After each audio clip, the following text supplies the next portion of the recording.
Стив Розенберг, BBC News. Господин президент, все чаще звучит фраза «новая холодная война» по отношению к России и к Западу. И мы слышим, как регулярно Россия винит в этой напряженности внешние силы. Да? То Америку, то Великобританию, то НАТО. Но, находясь у власти 20 лет, вы не считаете, что вы несете хоть долю ответственности за плачевное состояние этих отношений, особенно на фоне действий России в последние годы, от аннексии Крыма до использования химического оружия на территории Великобритании, в городе Солсбери? Или нет? Или вот российские власти белые пушистые? И вот по поводу химоружия, вы читали доклад Bellingcat, который очень подробно и вот рассказывает и показывает, что за покушением на Алексея Навального стоит российское государство. Спасибо. Значит, по поводу покушения на вот известного нашего блогера я уже говорил. Могу только к этому добавить еще то, собственно говоря, о чем тоже неоднократно было сказано. Мы готовы к расследованию. Значит, если у кого-то есть данные о том, что применялось химическое оружие, в данном случае «Новичок» все время об этом говорят, мы вас просим, дайте нам, пожалуйста, эту информацию.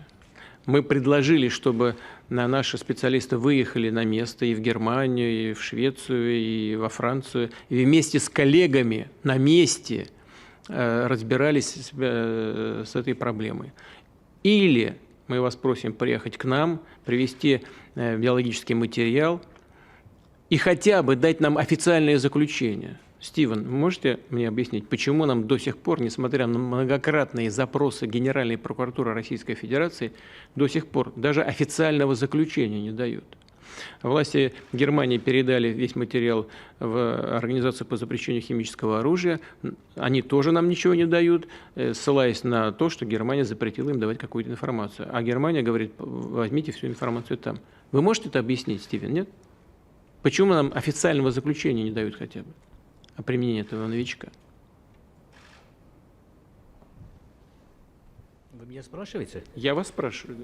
Но я журналист, я задаю вопрос, вы отвечаете. Хорошо, ладно, ну, вот я приношу вам свои извинения, я продолжу ответ на ваш вопрос. Значит, хорошо, допустим, этот вопрос просто повис в воздухе. Ладно, значит, по поводу того, что мы, значит, белые и пушистые, если какая-нибудь, чувствуем ли какую-то ответственность за то, что происходит. Я чувствую ответственность за то, что происходит с Россией, с ее народом. И все буду делать в интересах Российской Федерации. Это касается и возвращения Крыма в состав нашего российского государства. Обращаю ваше внимание, что это было сделано на основе волеизъявления народа. Вот в Косово парламент принял решение, и вы все это проглотили и сказали, что так и правильно, так и хорошо, это демократично. В Крыму люди пришли на референдум, проголосовали, но вам почему-то это не нравится. Хочу напомнить, что демократия – это власть народа, и надо либо признавать это, либо тогда отказаться от этого термина вообще повсеместно. Вводятся определенные санкции в отношении крымчан. За что вы вводите против них санкции? Если это аннексия, то они не виноваты ни в чем. За что же их тогда наказывать? А если это не аннексия, а результат их голосования, тогда надо признать, что это демократия, и оставить их в покое, так же, как и претензии к России по поводу аннексии. Теперь по поводу того, что мы белые и пушистые. По сравнению с вами, да, так и есть. Мы белые и пушистые. Потому что мы пошли на то, чтобы освободить от определенного советского диктата те страны и народы, которые хотели развиваться самостоятельно. Мы услышали ваше заверение о том, что НАТО не будет развиваться на восток. Но вы не выполнили своих обещаний? Да, это не прописанные обещания, это устные были заявления, в том числе со стороны НАТО. Но вы это ничего не сделали. Было 2 волны расширения, и военная инфраструктура НАТО приближается к нашим границам. Разве мы не должны на это реагировать? Разве мы вышли из договора по противоракетной обороне? Это же не мы сделали. И мы вынуждены ответить созданием новых систем оружия, которые купируют наши угрозы. Потом, значит, наши коллеги вышли из договора по ракетам малой и средней дальности. Это мы, что ли, вышли? Нет, это наши партнеры вышли, американские. Значит, соответствующим образом мы сказали, хорошо, мы не будем производить и не будем размещать такого оружия до тех пор, пока американского оружия не появится и в Европе. Но нам на это никто ничего не отвечает, не реагирует. Потом вышли из договора по открытому небу. Нам чего делать-то? Я не хочу вам этого вопроса задавать, но нам чего делать в этой связи? Оставить все как есть? Значит, вы, как страна НАТО, будете здесь над нами летать и все передавать американским партнерам, а мы такой возможности будем лишены в отношении американской территории. Но вы же умные люди.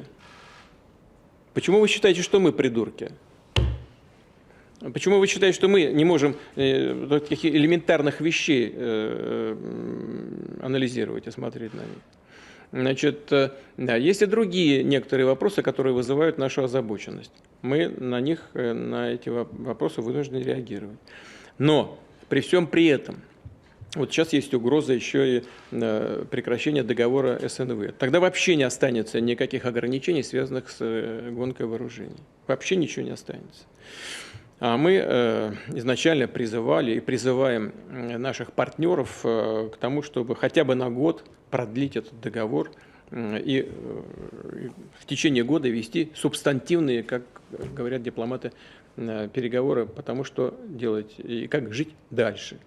Мы понимаем, что возникли у России виды оружия, современные гиперзвуковые системы, которых нет ни у кого в мире.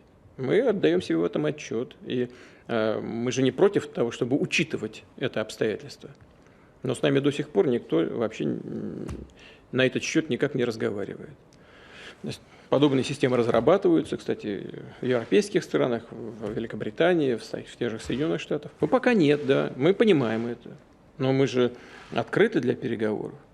Но с нами до сих пор пока никто не ведет никаких.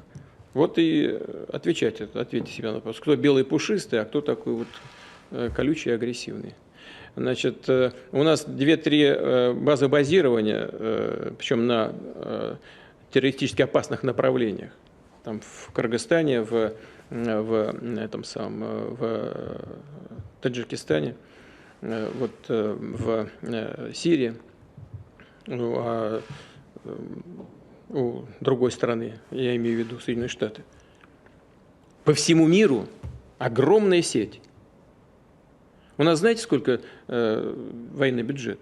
46 миллиардов. В Великобритании больше намного. В США 770 миллиардов. Россия по военным расходам где-то на 6-е место. 6-е место в мире занимает. США, Китай, Саудовская Аравия, значит, Великобритания, Франция, Япония. Все впереди нас.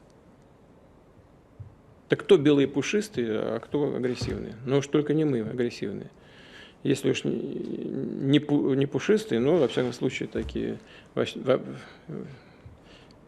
весьма благообразные, настроенные на то, чтобы вести диалог и добиваться компромиссных решений. Хочется сказать словами кота Леопольда из одного из наших мультфильмов. Ребята, давайте жить дружно. Ребята, давайте жить дружно.